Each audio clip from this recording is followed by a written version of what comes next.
तो जैसे आपको पता है हमारी सीरीज है घर बना के देखिए, और आज हम किसी इंडिविजुअल की स्टोरी नहीं, एक बिल्डिंग की स्टोरी लेके आए हैं। आज हमें कांदीवली के हीराजी भवन, जो आज हीराजी हेरिटेज नाम से ये बिल्डिंग जानी जाती है, और ये सारे कोर कमेटी मेंबर्स हैं जो आज हमारे साथ अपनी लाइफ स्टोरी शेयर करने वाले हैं कि रीडेवलपमेंट की स्टोरी कैसे आगे बढ़ी, कैसे ये लोग फंस गए और कैसे उसमें से बाहर निकले। तो घर बना के देखिए, ये तो पार्ट है, लेकिन घर वापस कैसे बना के देखना है ये आज हम समझेंगे।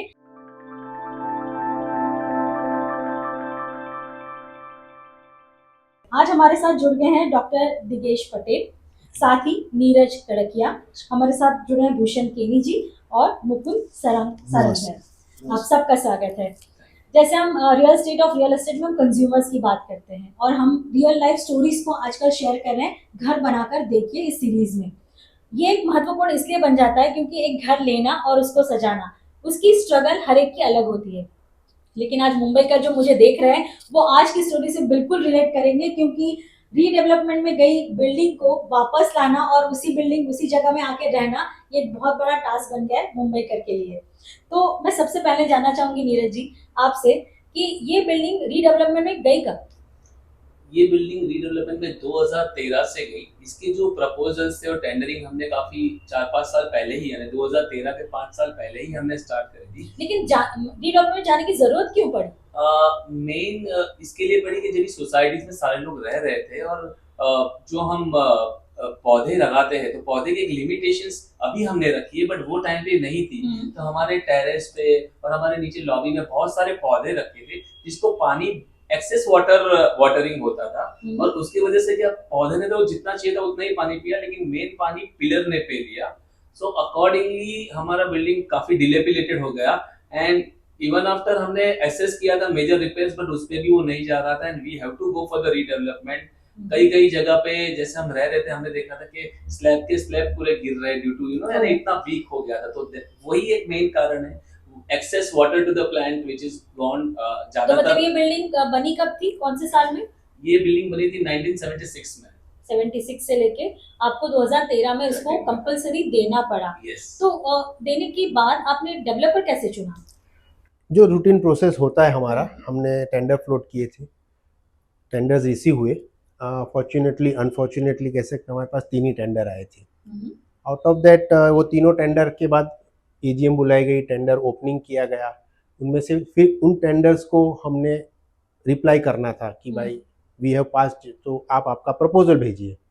जब उन्होंने आके असेसमेंट किया, सब मेजरमेंट्स हुआ, उसमें से जो 2 टेंडर्स थे उन्होंने बैकआउट कर दिया। दैट वाज द रीज़न कि बोले हमारे पास आपके फ्रंट में दुकानें हैं, हमको उसमें प्रॉफिट नहीं मिलेगा, हम किसी को बेच नहीं पाएंगे, उन्हीं को रिटर्न देनी पड़ेगी। और कुछ गैरेजेस थे जो ओपन गैरेज थे, बट वो कमर्शियली यूज हो रहे थे, तो उनको भी कमर्शियल एडवांटेज देना उनके लिए पॉसिबल नहीं हो रहा था। तो 2 टेंडर्स बैकआउट हो गए, एक ही टेंडर बचा था, and no other option than to give to that particular person. उसके बाद जो हुआ कि उन्होंने एक रेफरेंस दिया कि मैं इन पर्टिकुलर बिल्डर्स के साथ काम करता हूँ, नोन टू हूँ। मतलब उन्होंने अपनी हिस्ट्री बताई। हाँ, जो डेवलपर आपके पास है उन्होंने अपनी हिस्ट्री हमने उनको मीटिंग में कॉल किया, तो उन्होंने अपना इंट्रोडक्शन वगैरह जो दिया, जिस हिसाब से बात हुई, उन्होंने कहा, बताया कि बैकग्राउंड क्रिएट किया कि he can do it. We got little confident on him.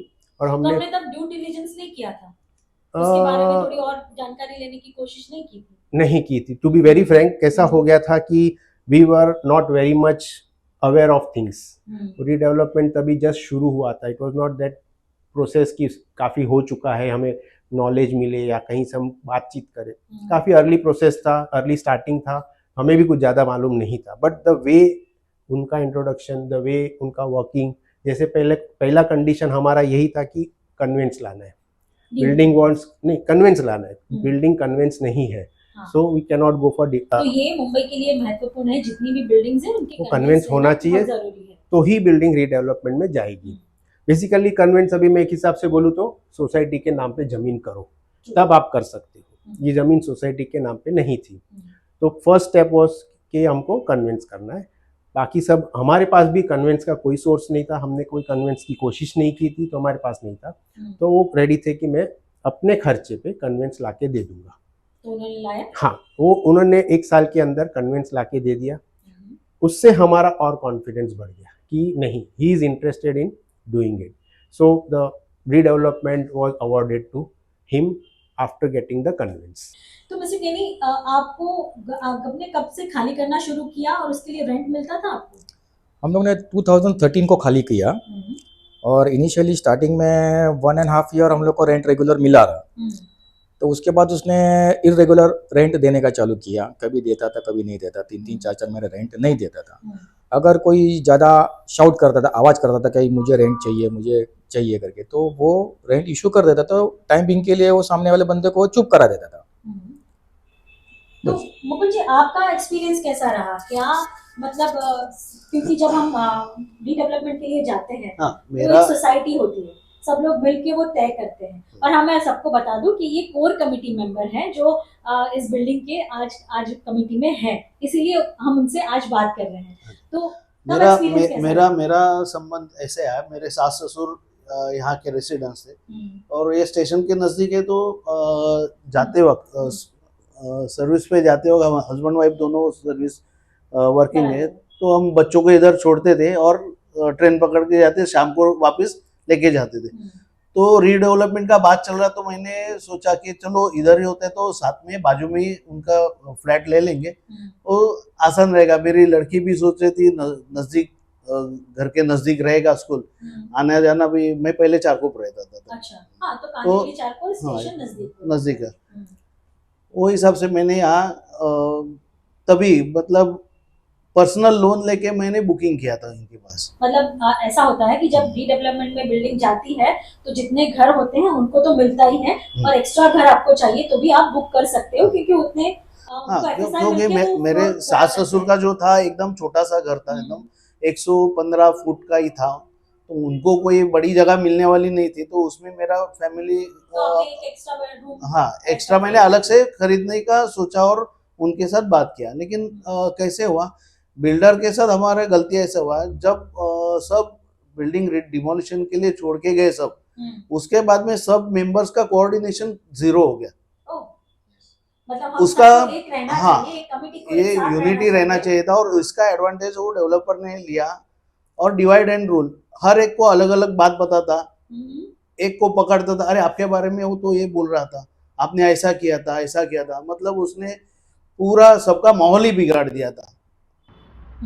उसका बड़ा फायदा लेके उसने बहुत टाइम ये गया, और मेरे ससुर जी को सिर्फ 1 साल का रेंट मिला, उसके आगे का रेंट मिला ही नहीं। रेंट मिला ही नहीं। नहीं। तो ये एक सबसे बड़ी सीख है कि जब आप रीडेवलपमेंट में जाते हो, आपकी पूरी कमिटी को या जितने रेसिडेंट हैं उनको एक साथ रहना बहुत ज़रूरी है, नहीं तो फिर हर एक उसका फ़ायदा उठा सकता है। तो यूनिटी हो बिल्डिंग में तभी वो पॉसिबल है। यूनिटी के बगैर हो ही नहीं सकता है, ये तो सोचना ही नहीं रीडेवलपमेंट, यूनिटी नहीं रखना है। सही बात है। नीरज जी, गलती कहाँ हुई? कितने साल लगे इस पूरी बिल्डिंग को बनने के लिए? क्योंकि आज जो हमारे दर्शक जो देख रहे हैं वो कहीं ना कहीं अपने रीडेवलपमेंट के प्रोजेक्ट में फंसे हुए हैं, वो आपसे जानना चाहेंगे कि गलती कहाँ हुई? गलती यानी ये पूरे सफ़र को मैं बताऊंगा कि 11 साल लग गए। 2013 में जो हमने उनको दिया था रीडेवलपमेंट का काम, हमने देखा कि उनका प्रोग्रेस भी बहुत स्लो था। जैसे हमने वैकेंट किया था 2013 दिसंबर में, पूरा बिल्डिंग वैकेंट होने के बाद भी excavation was started on around May 2014 में उन्होंने डिमोलिशन और एक्सकेवेशन स्टार्ट किया। प्लस आईओडी प्लान लेने के लिए वो डेवलपर फर्म नहीं थे, उन्होंने काफ़ी उसमें डिले कर दी। तो हमारा plinth level he latte latte he has taken around 3.5 साल प्लिंथ लेवल। यानी वो जो होप थी कि हमारा 2.5 साल में बन जाएगा बिल्डिंग, दैट वाज वो 2.5 साल तो सिर्फ प्लिंथ में लग गए। और मतलब आपको 2.5 साल का डेडलाइन दिया था कि 2.5 साल में आपको बिल्डिंग बना के मिलेगी। यस, और उन्होंने एग्रीमेंट में लिख के दिया टाइम था और उसमें ही चला गया। बट मैं एक बात सभी को बताना चाहूँगा कि जब भी आप कोई भी डेवलपमेंट एग्रीमेंट एग्जीक्यूट करते हो, आपको वो एग्रीमेंट में जो भी क्लॉजेज है सोसाइटी ओरिएंटेड रखने हैं।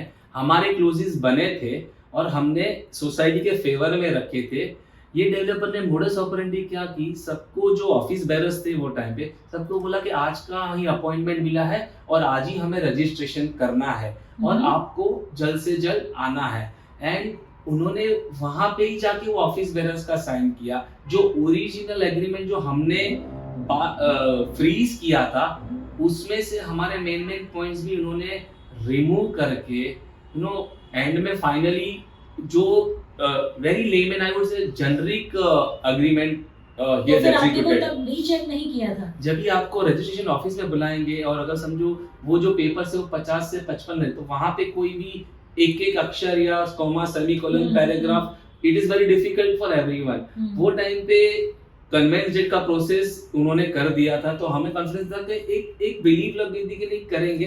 बट तभी ये पता नहीं था कि इनका मालाफाइड इंटेंशंस में कि इन्होंने तो हमारे एग्रीमेंट से ही ये स्टार्टेड के लिखा पढ़ी बदल दिया, जो हमारे मेन पॉइंट्स थे वो बदल दिए and then he has executed. Usually क्या होता है ना, कोई भी बिल्डिंग रीडेवलपमेंट में जाती है तो एक पीएमसी अपॉइंट होता है, राइट, कंसल्टेशन के लिए। क्या आपने कोई पीएमसी अपॉइंट नहीं किया था? पीएमसी हमारा अपॉइंट हुआ था लेकिन उसका पेमेंट तो डेवलपर ही कर रहा था, तो ऑब्वियसली वो उसके फेवर में ही रहेगा ना। तो आपने कभी उनसे बात करने की कोशिश की या समझने की कुछ कोशिश नहीं, ये पहले गलती यही हुई कि जो डेवलपमेंट डीए जो ड्राफ्ट था वो सब मेंबर्स का साइन होके अप्रूव होना जरूरी था, लेकिन उसने वो टाइम का इतना डिसएडवांटेज लिया, घाई घाई करके सबको इमीडिएट करके और सबको तो बिल्डिंग चाहिए था, बिल्डिंग का कंडीशन भी था। वो टाइम सोचना किसी के ध्यान में नहीं आया कि डेवलपमेंट एग्रीमेंट सबके साथ शेयर करे, ये बड़ा गलती हुआ। और दूसरी गलती है सभी मेंबर्स ने विदाउट एग्रीमेंट रूम वेकेट कर दिए थे। मतलब आपके हाथ में एग्रीमेंट आए फिर बाद में ही हाँ नहीं, हाँ सब मेंबर ने खुद का पहला PAAA जो होता है वो करके बाद में ही छोड़ना चाहिए और आईओडी आने के बाद में ही छोड़ना चाहिए। एक्चुअली हमारा आईओडी वगैरह कुछ था ही नहीं, सिर्फ डीए हुआ था और हम लोग ने छोड़ दिया, ये बड़ी गलती हुई हमारी। तो तब आपने क्या आगे प्रोसीजर की? जैसे ही आपने साइन किया वहां जाके तो क्या आपने आगे की प्रोसीजर बढ़ाई? जब डीए साइन हो गया तो उन्होंने बोला कि अब आप खाली करना शुरू करो, मैं बिल्डिंग गिरा के शुरू कर दूंगा काम। दूसरा एक बात ये हुई कि ये पूरा जो प्रोसेस है ना, पूरे सोसाइटी में स्टेप टू स्टेप किसी को पता था, किसी को अवेयर नहीं था। और ये चीज़ें इतनी तभी क्या बोल सकते हैं ओपन भी नहीं थी, क्योंकि रीडेवलपमेंट प्रोसेस ही बहुत तभी शुरू हुआ था। और हमारा अर्जेंसी ये था क्योंकि पानी बहुत आ रहा था, टॉप फ्लोर से शॉप तक पूरा पानी आता था। ऐसा था कि कभी कौन सा स्लैब गिरेगा और कौन सा पार्ट गिर जाएगा। तो उस गाय गड़बड़ में जितने लोगों को प्रॉब्लम था वो फटाफट निकल के चले गए। और एक कॉन्फिडेंस ये था कन्वेंस की वजह से किया हुआ कि भाई ये कुछ बनाने वाला, ही नॉट गोइंग टू बिट्रे अस, ऐसा था कि वो हमको थोड़ी धोखा दे, विश्वास हासिल करके उसके बाद उसने ये सब चालें चलना शुरू की थी। नीरज जी बताइए आगे के डॉक्यूमेंटेशन कैसे हुए, प्रोसेस कैसे आगे बढ़े? जैसे मुकुंद जी ने बताया कि नोटरी पे उन्होंने सबको विदाउट टेकिंग आईओडी सबने बाहर खाली किया due to the dilapidated condition of the building. उसके बाद आईओडी प्लान प्रोसेस करने में ही बिल्डर को काफी टाइम लग गया। तो एक चीज सभी के लिए बहुत महत्वपूर्ण है कि जब तक आपके आईओडी प्लान पास नहीं होते हैं आपको बिल्डिंग खाली नहीं करना चाहिए। तो वो एक सभी के लिए तो वो पास होने में कितना समय लग गया? पास होने में आईओडी पास होने में तो कम से कम 2.5 से 3 साल लग गए। और ये सारी अपडेट्स आपको मिलती थी कि इतना टाइम लग रहा है, इतना समय लग रहा है? शुरू में तो बोल रहे थे कि हमने कर दिया, तो वही टाइम पे हमारा एक सीओडी भी लगा था शुरू में, क्योंकि ये प्रोजेक्ट को दशक हो गए तो ये प्रोजेक्ट में सीओडी भी 3 से 4 बार लग गए। वो क्या होता है? तो सीओडी क्या होता है कि कोऑर्डिनेट्स और डेपो जो रहता है मिलिट्री का, उसमें एक दायरा रहता है कि 500 मीटर के नजदीक में जो भी कोई बिल्डिंग आएगी तो वहां पे construction is on hold unless and until proper approval is getting from the ordnance military department or the proper channel. Okay. तो उनके पास काफी कुछ ये थे कि अभी फिलहाल ये लगा है तो हमें दिक्कत हो गई। दूसरा जब भी उन्होंने एक्सकेवेशन किया था तो अनवांटेड ट्रीज को भी निकाल दिए थे पर्पसली। तो उनपे बाहर वालों ने भी बताया कि ये ट्रीज थे वो कहाँ पे गए, वहां पे ये प्रोजेक्ट 6-8 महीना और डिले हो गया। फिर हमें जैसे मैंने बताया कि बाहर जाने के बाद भी यूनिटी होनी चाहिए।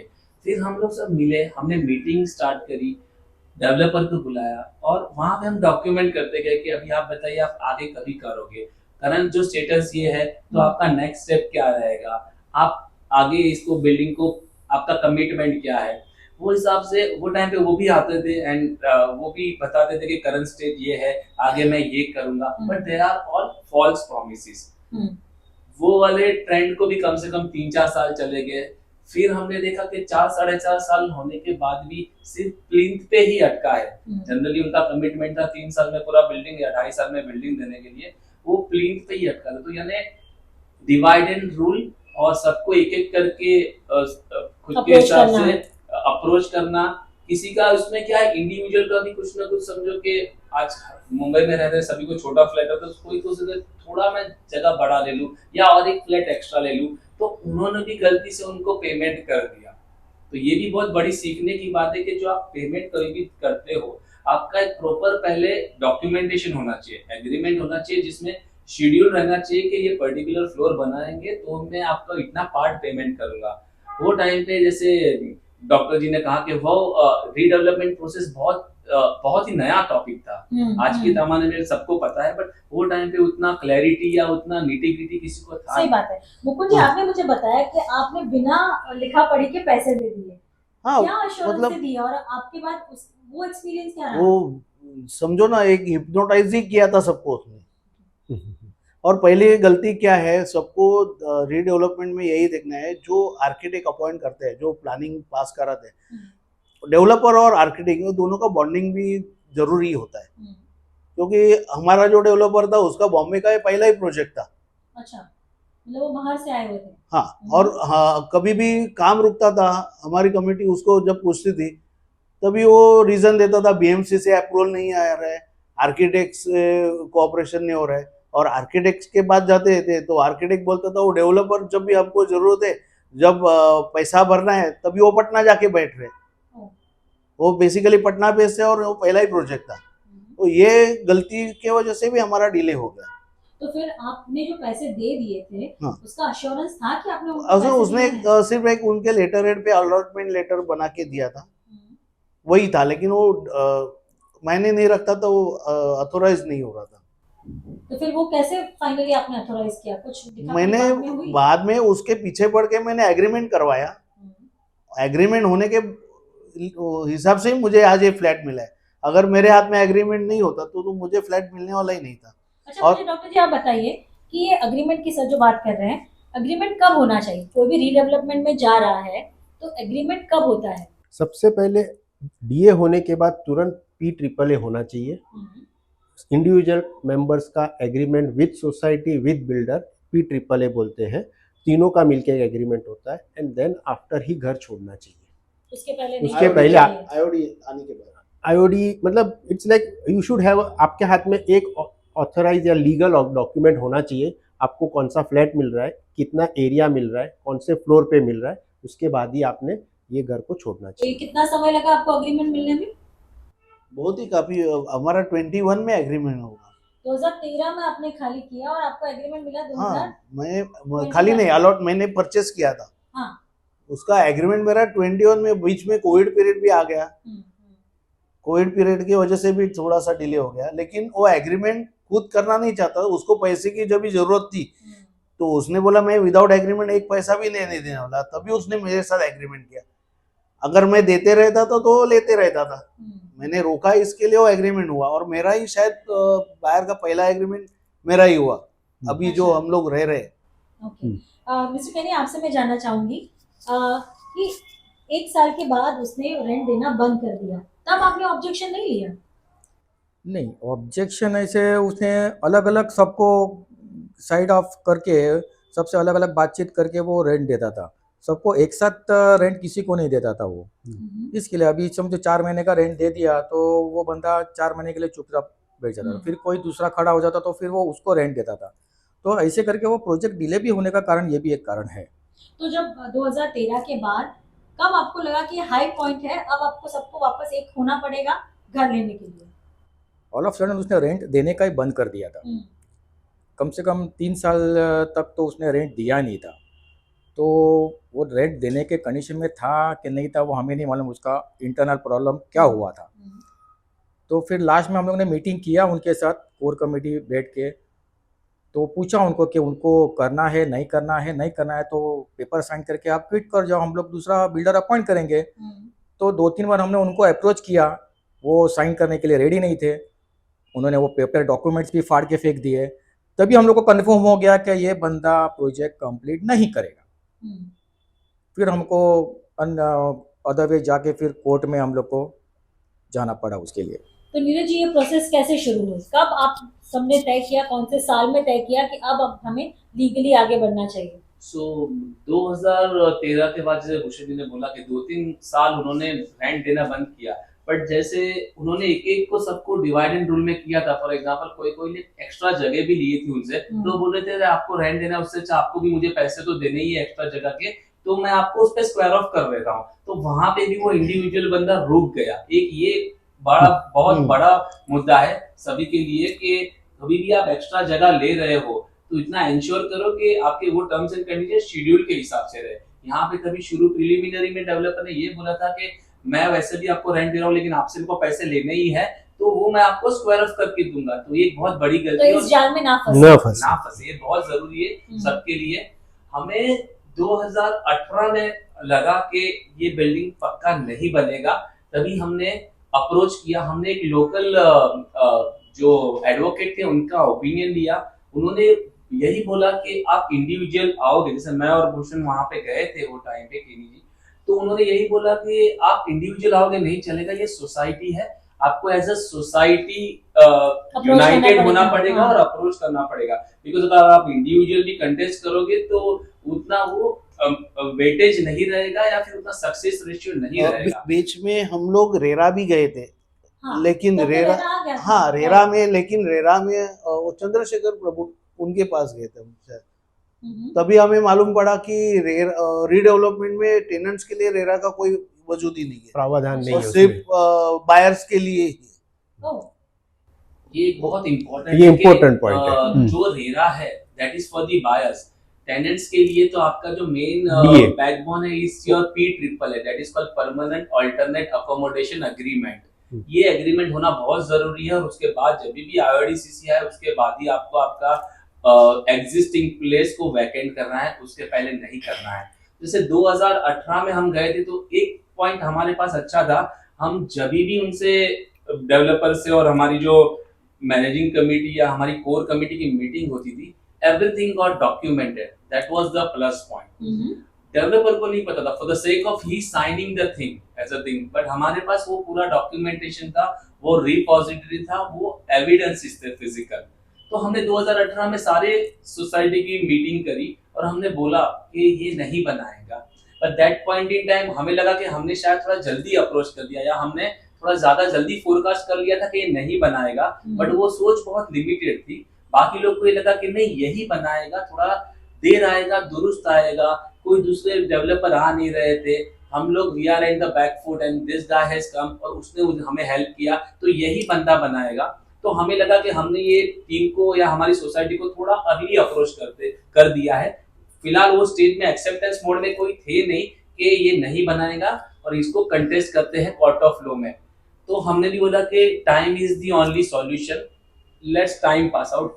तो उसमें 2018 के बाद और 3 साल चले गए एंड 2021 में जैसे मुकुंद जी ने बोला कि हमको पता चल गया कि इवन आफ्टर पैसा देने के बाद भी नहीं बना रहा है। मैं आप सभी को बताना चाह रहा हूँ कि 2013 में जब भी हम निकले थे और 2021 का स्टेटस था ground+4, that is also skeleton.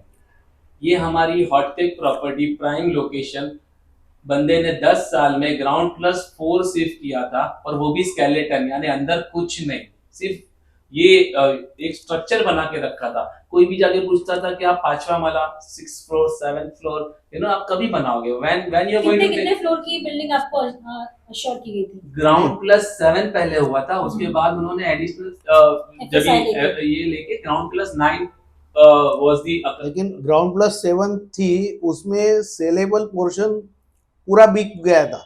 Okay, मतलब उसने वैसा, मतलब उसको पैसे की प्रॉब्लम नहीं थी, ऑलरेडी सेल हुए थे, 7 माले जो एक्स्ट्रा फ्लैट बन रहे थे वो ऑलरेडी सेल आउट हुए थे।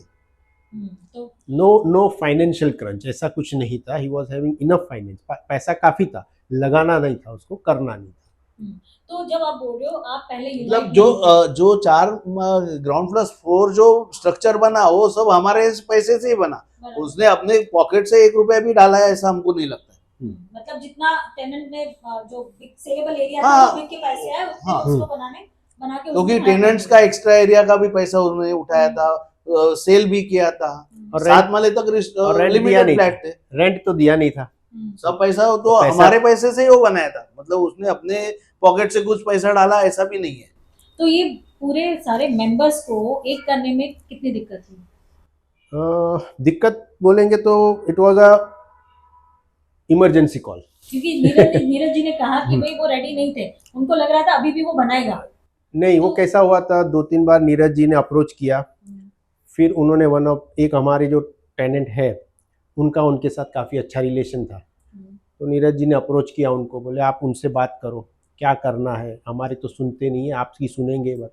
उन्होंने 2-3 बार अप्रोच की, वो फेल हो गए। तब नीरज ने बोला आप समझ लो नहीं होने वाला है। दैट वाज द पॉइंट कि कॉल द मीटिंग।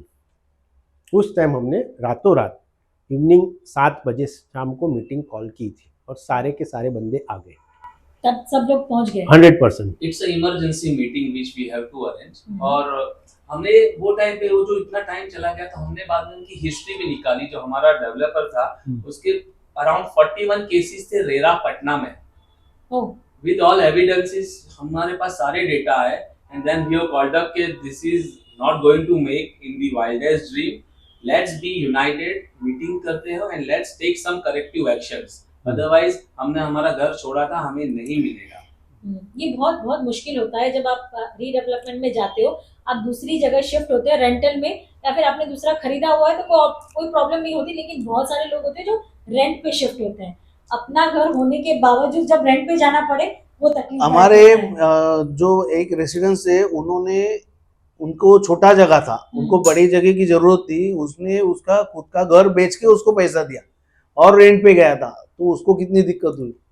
मतलब ऐसे साइकोलॉजिकल उसने खुद का रहने, जो चारकोप में ही रहते थे, उनको बड़ा घर चाहिए था, लेकिन बड़ा घर चाहिए उसके लिए पैसे के लिए उसने अपना घर बेच के उसको पैसा दिया था, लेकिन तो उसको टाइम पे मिला नहीं, उसको 10 साल भाड़े पे घूमना, 10 जगह पे घूमना पड़ा उसको। तो ये जब डॉक्यूमेंटेशन आपने फाइनली एक मीटिंग कॉल की, उसमें क्या डिसाइड हुआ? जब मीटिंग कॉल की तब को सबको फैक्ट बता दिए, ऐसा ऐसा है, नीरज ने डॉक्यूमेंटेशन रख दिए, इतने केसेस है, तो अब आपको क्या लगता है कि ये बनाएंगे? तब यूनिवर्सली सब ने एक चीज़ बोला, नहीं बनाएंगे। तो अभी क्या करना है? कोई ऑप्शन है किसी के पास? नहीं, कोर्ट में अप्रोच करना है। सबका कहना था कि कोर्ट में अप्रोच करोगे, कोर्ट में कौन जाएगा, पैसा कौन देगा, कितने पैसे लगेंगे और कितने साल लगेंगे? तब हम इनका जवाब था जो लगे लगे, ऐसे भी नहीं बननी है, ऐसे भी नहीं बननी है, why not take a action, take a road towards through the law. हम लोग ने फिर कोर्ट का अप्रोच लिया। देन वी डिसाइडेड, पूरा एडवोकेट को हायर किया, डॉक्यूमेंटेशंस किए, विद इन 7 डेज, 7 दिन के अंदर हमने केस फाइल किया, अराउंड 500 प्लस डॉक्यूमेंट। और वो इसके लिए क्योंकि हम जो ग्रेजुअली मीटिंग्स लेते थे, सारे evidences repository was up to date. Within 48 hours that advocate has filed the lawsuit in the court of law in Bombay High Court, and 30th November 2021 we have officially launched the case against the developer who is already defaulted and is not, जिन्होंने कभी बनाना ही नहीं था। लेकिन जब हम ये एक step लेते हैं ना कि अब ये बनाने वाला नहीं है, हमें ही कुछ करना पड़ेगा, लेकिन ये तभी हो सकता है जब हम फाइनेंशियली स्टेबल हो। जैसे कहने आप मुझे बताइए कि तब क्या बिल्डिंग के मेंबर्स फाइनेंशियली या फिर सोसाइटी उतनी स्टेबल थी फाइनेंशियली? सोसाइटी इतनी नहीं थी, जो कुछ फंड सोसाइटी में थे वो हम लोग ने तो यूज़ किए हैं, प्लस हम लोग को एडिशनल पर फ्लैट पैसा निकालना पड़ा। तो वो जो एडिशनल पैसा निकाला हम लोग ने, उसी से हम लोग ने केस आगे लड़ी और हम लोग जीत गए वो केस। वो ऐसा हुआ कि हम जब इनके फादर थे, जब उन्होंने टेक ओवर किया था सोसाइटी, तब हमारे society fund was in negative, we had to pay money but society fund नहीं था। हमने बैठ के वर्कआउट करके we started the new accounts, जिसके अंदर हमने सब वर्कआउट करके we started collecting the maintenance. फिर वो करते करते हमने उसको अराउंड 8 lakhs के आसपास उस टाइम पे हमारा ये पहुंचा दिया था, पॉजिटिव में लेके गए। जब हमने बिल्डिंग छोड़ दी, जब बिल्डिंग टूट गई, तब हमने वो पैसा एफडी कर दिया। हमने ना पैसा बांटा किसी को, ना कुछ किया, सीधा एफडी कर दिया, वही सोच के कि बुरे टाइम में ये काम आएगा। तो वो बुरे टाइम में काम तभी आया। हाँ, तो उन्होंने जो एफडी किया था इनके फादर ने, उस एफडी का पैसा प्लस कैसा हो गया, जैसे कि उन्होंने फ्लैट बाय किया, मेरे किसी रिलेटिव ने बाय किया जो सोसाइटी के ही थे, तो वो सब हमारे साथ आ गए। तो एज वो सोसाइटी मेंबर नहीं थे, बट उन्होंने इक्वल कंट्रीब्यूट किया कि जैसे सोसाइटी मेंबर को 50,000 रुपया आ रहा है, उन्होंने भी 50,000 दिया, तो उससे हमारा फंड कलेक्शन बढ़ गया। उसी से हमने केस फाइट किया है और उसी के बाद हमको रिजल्ट मिला है। ये बहुत अप्रिशिएट करने वाली बात है, क्योंकि आज कई लोग हैं मुंबई में जो देख रहे हैं कि हमारी बिल्डिंग ऐसी बन के आधी बन के खड़ी है और उसको बनाने वाला कोई मिल नहीं रहा है। तो ये एक बेस्ट एग्जांपल है आपके लिए कि आप इनकी भूलों में से, इनकी गलतियों में से कुछ सीखें और आपकी बिल्डिंग बनाने के लिए आप पहल करें। और सबसे पहले होता है यूनिटी। अगर आपके बिल्डिंग के मेंबर्स में यूनिटी होगी तो ही आप आगे बढ़ पाएंगे। और हाँ, पैसे, जैसे मैंने वही पूछा कि पैसे थे, पैसे आपके पास होने चाहिए, मतलब कि कमेटी के पास होने चाहिए और आपको कंट्रीब्यूट करने की उतनी हिम्मत होनी चाहिए, तब जाके, जिसको हम अब आजकल कह रहे हैं ना सेल्फ रीडेवलपमेंट, ये it's one of the example of self redevelopment हम कह सकते हैं। जब आपने फाइट करनी सोची तब कितने प्रॉब्लम्स आपको आए? फाइट करने की सोचने में पहले तो सब कमेटी जितने भी मेंबर्स थे उन्होंने बोला कि हम एडिशनल पैसा नहीं देंगे। तो जैसे डॉक्टर ने बताया कि जो हमारे बायर थे, हमने सोचा कि बायर भी हमारे जेन्युइन बायर्स ही हैं, उनके भी हार्ड एंड मनी है, we will also take it with them. वहाँ से कुछ पर्पस आया, प्लस हमें हमारे थोड़े कनेक्ट से अच्छे एडवोकेट्स मिले जेन्युइन, एंड उसके साथ सॉलिसिटर भी हमें काफ़ी जेन्युइन मिले। तो हमारे केसेस इसलिए स्ट्रॉन्ग थे कि हमारे पास जो भी एविडेंसेस थे that developer was defaulted on each and every ground. उन्होंने टेलीफोन बिल नहीं भरा था, उन्होंने इलेक्ट्रिसिटी रेगुलरली इरेगुलरली भरते थे, he was GST defaulted, he has not paid the property assessment tax, he has not given rent on up to the thing, rent जिसको दिए है 3-4 के चेक बाउंसेस हुए थे। तो यानी एविडेंसेस पॉइंट ऑफ व्यू काफी हमारे पास थे, बट दिक्कत का सामना यही है कि मेंबर्स ने बोला कि आप चारों ने, जैसे कोर कमेटी ने लिया है तो आप 4 ही करोगे, हम लोग नहीं जाएंगे कोर्ट केस में, जब भी तारीख पड़ेगी हम नहीं जाएंगे, आपको जाना है और आपको हमको घर वापस लेके आना है। तो ये कलेक्टिव एफर्ट्स थे, लेकिन उन्होंने आप पे भरोसा दिया है, उनका भरोसा आप पे था और बोल एंड सोल पता था कि अब ये लोग जो करेंगे वो सही करेंगे। डॉक्टर साहब, आप हैं डॉक्टर, लेकिन आपने साथ साथ लॉ भी सीख लिया क्यों जरूरत पड़ गई? ये ऐसा हो गया कि कोविड का टाइम था, प्रॉब्लम चल रहे थे, बिल्डिंग बन नहीं रही थी, एंड हम लोग का मिलना हो गया। एंड आफ्टर दैट लगा कि अभी कुछ तो लीगली सीखना पड़ेगा, लीगली जान होनी चाहिए।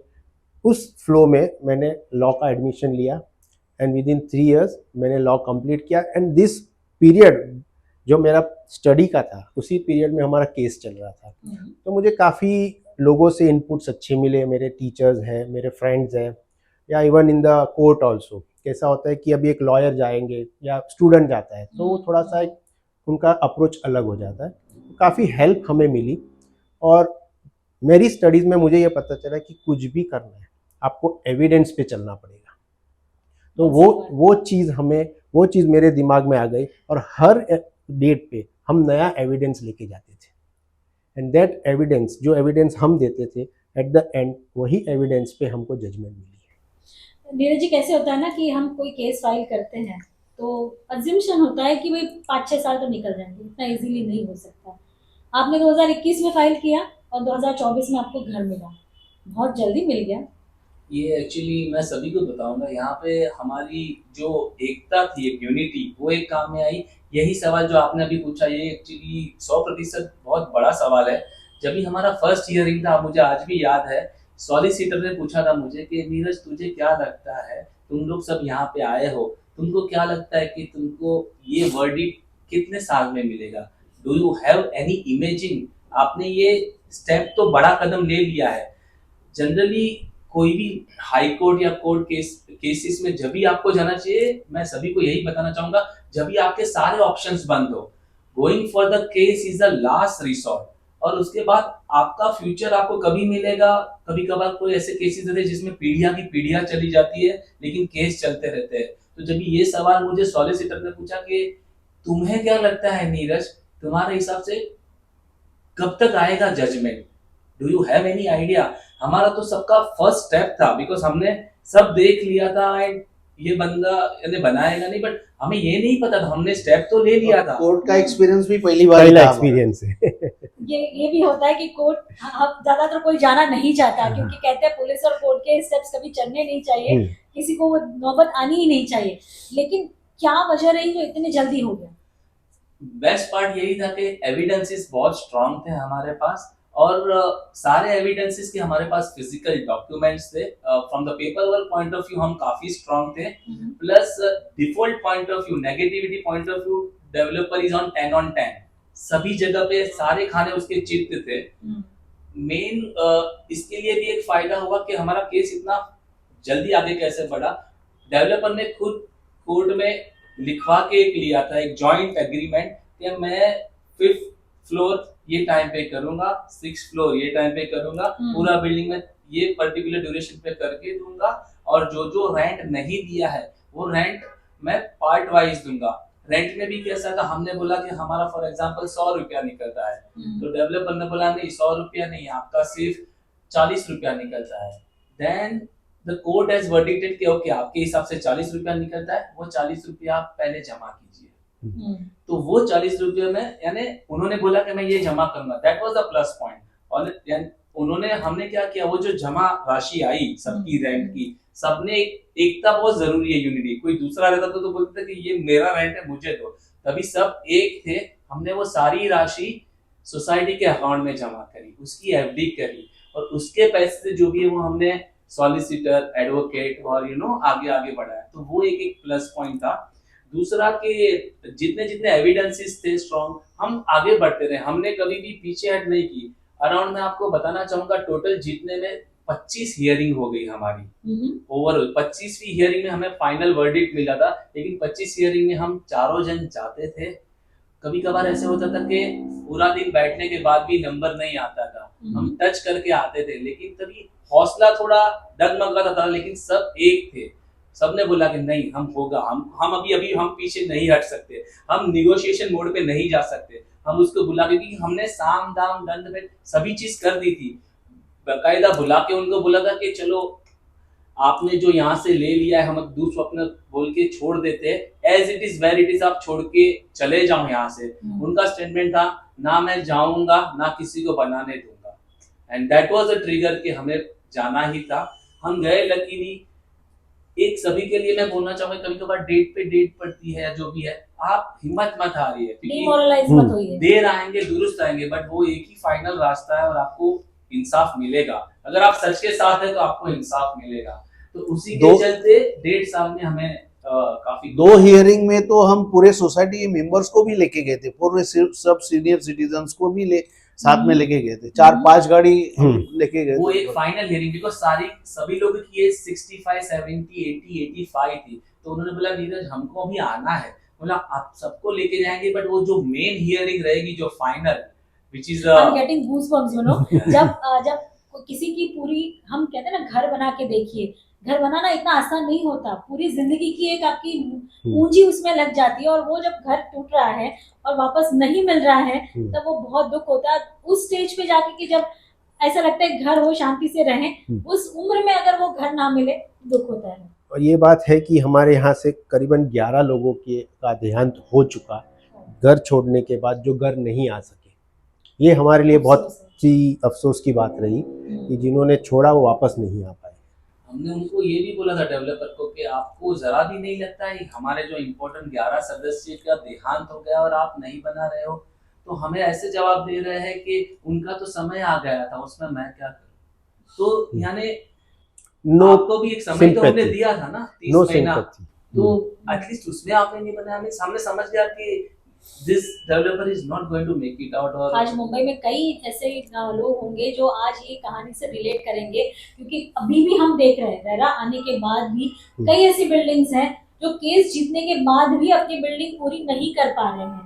तो केस तो आपने जीत लिया, फिर वापस उस दूसरे डेवलपर को लाना ये सबसे बड़ी चुनौती थी, और उसके बाद सारे अप्रूवल्स लेके आना वो उससे बड़ी चुनौती थी। कैसा रहा टफ टाइम? ये भी टफ ही था। कैसे हुआ, क्योंकि हम लोग उस वक्त ऐसे सोच रहे थे कि हम ही डेवलपर खड़ा करेंगे और सोसाइटी का सेल्फ रीडेवलपमेंट करके हम बनाएंगे, लेकिन काफ़ी सब कैलकुलेशंस और वो देख के हमने सोचा कि इतना करोड़ों रुपया इनिशियली लगाना सबके बस की बात नहीं है, और सभी मेंबर्स तो पार्टिसिपेट नहीं होंगे। इसीलिए हमने पहले वही सोचा था कि सेल्फ रीडेवलपमेंट में जाएंगे, कि कोर्ट में सेल्फ रीडेवलपमेंट का ही करके सोचेंगे करके, लेकिन वो सब कैलकुलेशंस और जो बीएमसी का अप्रूवल लाना और सब मैनेज करना वो सबके बस की बात नहीं, कॉमन मैन की बस की बात नहीं थी। इसलिए हमने फिर हमारे एक मेंबर है, उनके नेबर डेवलपर है, उनको अप्रोच करके, मतलब उनको उस वक्त कुछ प्रॉफिट नहीं दिख रहा था, उसके बावजूद भी उन्होंने उनके रिलेशन के ऊपर हमारे प्रोजेक्ट में एंट्री लिया और हमको काफ़ी अच्छा सपोर्ट किया उन्होंने। जैसे बोल रहे हैं कि हाँ होता है, डेवलपर्स पहले खुद की देखेंगे कि मुझे फायदा हो रहा है कि नहीं हो रहा है, तो वो फायदा होगा कि नहीं होगा, उनके लिए क्या था इस बिल्डिंग में?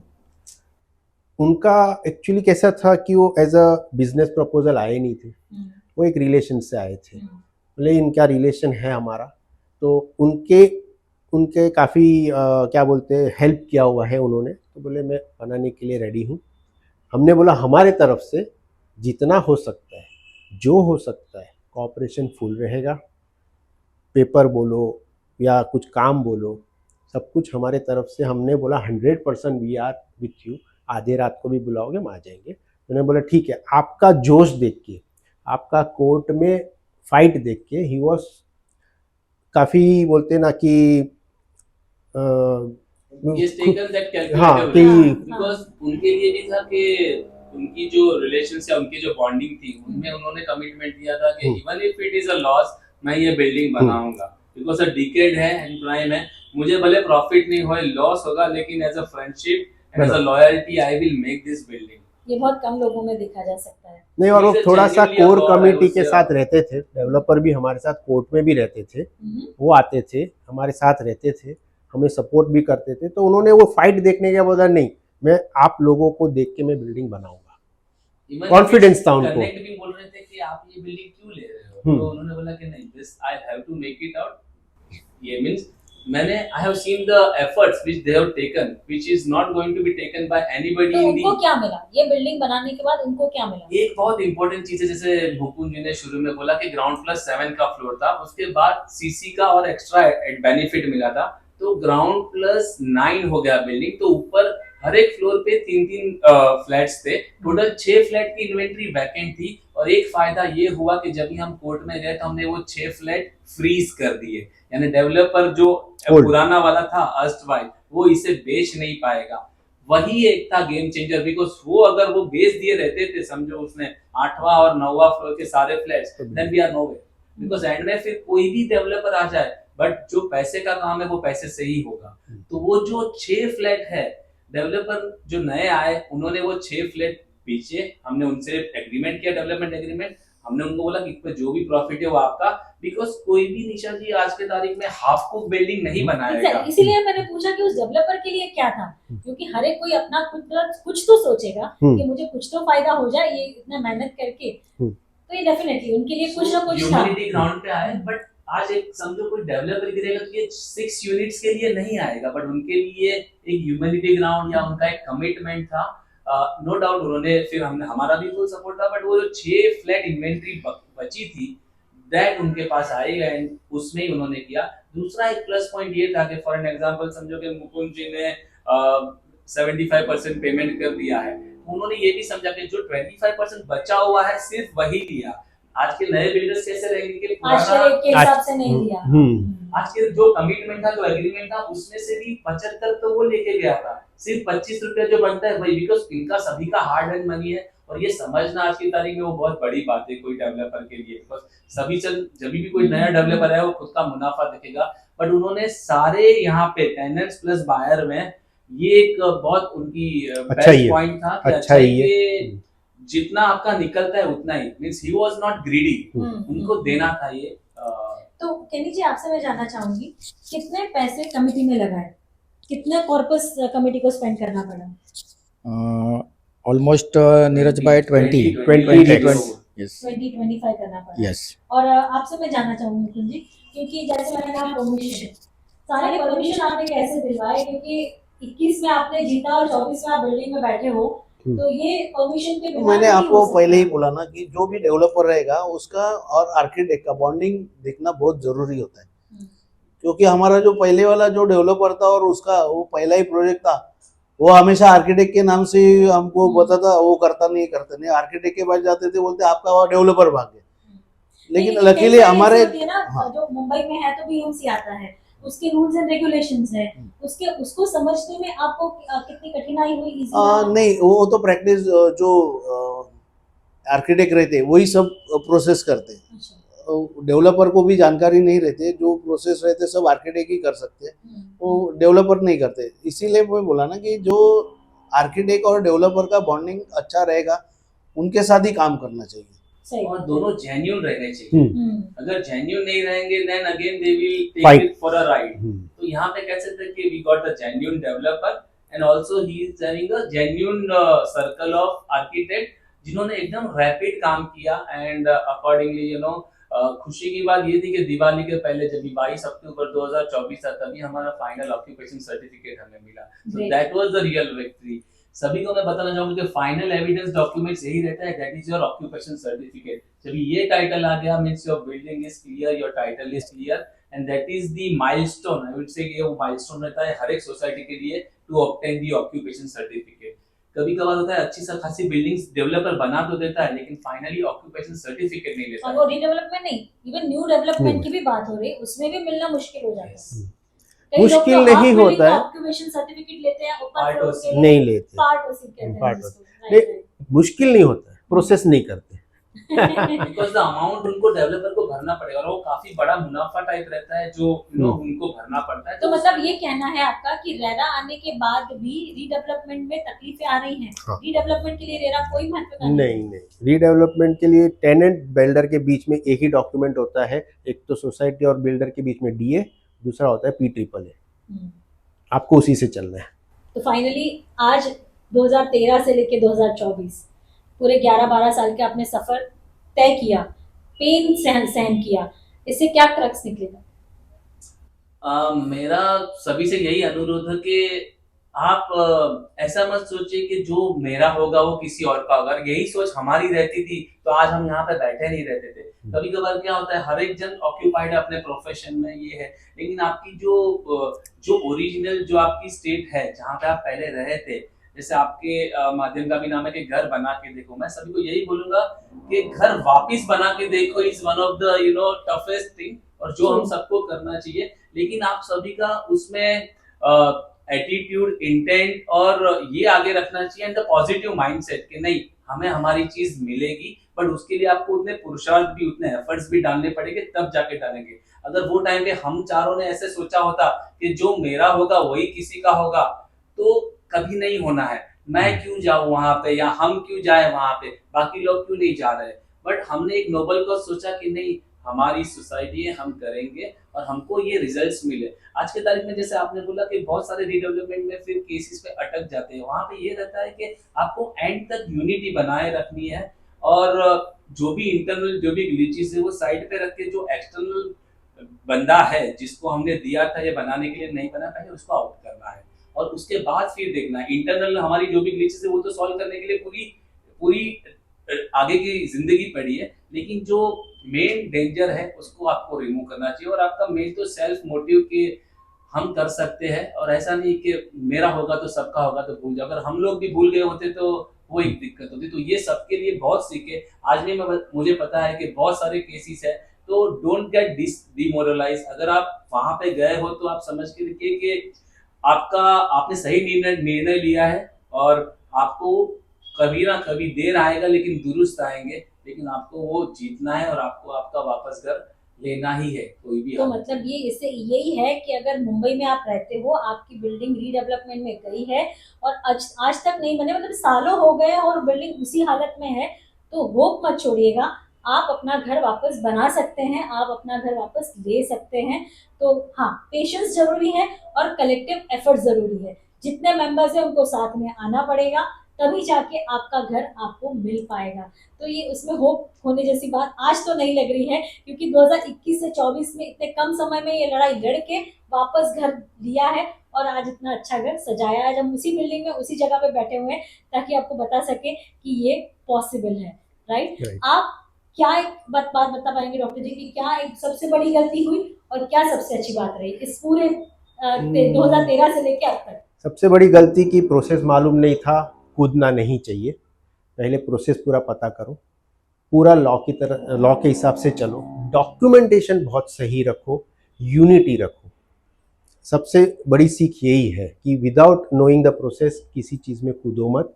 Gate into the integrity of the whole thing and उसके बाद ही आप उसके अंदर जाओ। और जिसको नहीं पता है अच्छे कंसल्टेंट को रखिए और ये चीज़ को आगे बढ़ाइए आप। केनी जी, आपका अनुभव कैसा रहा? आप क्या शेयर करेंगे? ये पूरे इतने सालों के बाद आपने क्या सीखा? बहुत कुछ सीखने को मिला है यहाँ से। लीगली दाव पेच सीखने को मिले, कुछ नई चीज़ हमें सामने आ गई है। तो ये सब देखने के बाद फिर हम किसी दोस्त को पूछते हैं कि आपकी बिल्डिंग अगर रेगुलर में जाती है, तो हम लोग उनको सब ये हमारे प्रोसेस बता देते हैं कि इस तरह से फॉलो कीजिए वरना आप भी फंस जाओगे। ये बहुत बड़ी बात कही आपने। आप मिस्टर मुकुंद जी बताइए कि आप आज अगर आपके बेटों को या बेटी को आपको कुछ बताना होगा कि भाई घर लेना तो ऐसे लेना, ऐसे नहीं लेना, आप क्या वो सलाह दोगे? बताने की जरूरत नहीं, उन्होंने उनके आंखों से देखा है उन्होंने मतलब जाना है कि क्या डिफिकल्टी होती थी। मेरे वो 2022 के सारे सीएल जो मेरे कोर्ट में ही चले गए एक भी छुट्टी बच्चों के लिए नहीं, और सब परिवार छुट्टी के लिए मैंने नहीं कोर्ट में मिली। जाने के लिए यूज की। सही बात है, लेकिन एक अगर आपको सलाह देनी पड़े इस पूरे एपिसोड के बाद, क्या देंगे? सलाह यही है कि खुली आंखें रख के काम कीजिए, अंधाविश्वास मत रखिए। इतने सालों की लड़ाई लड़के फाइनली इनको अपना घर मिल गया, तो आपको भी मिल सकता है। ये एपिसोड जरूर देखिएगा ताकि आपको पता चले आपको कौन से दाव पेच खेलने हैं, कौन से दाव पेच से बाहर निकलना है, कैसे लीगली फाइट करनी है और अपना घर बनाना है। आप सबका बहुत बहुत शुक्रिया। आपने इतना अनुभव लिया है पेन के बाद, वो पेन शायद दूसरों को ना सहना पड़े, इसलिए आप सामने आए और आपने अपनी बात शेयर की। इसलिए आप सबका बहुत बहुत शुक्रिया। Thank Thank you, you so much. Thank you so धन्यवाद। much.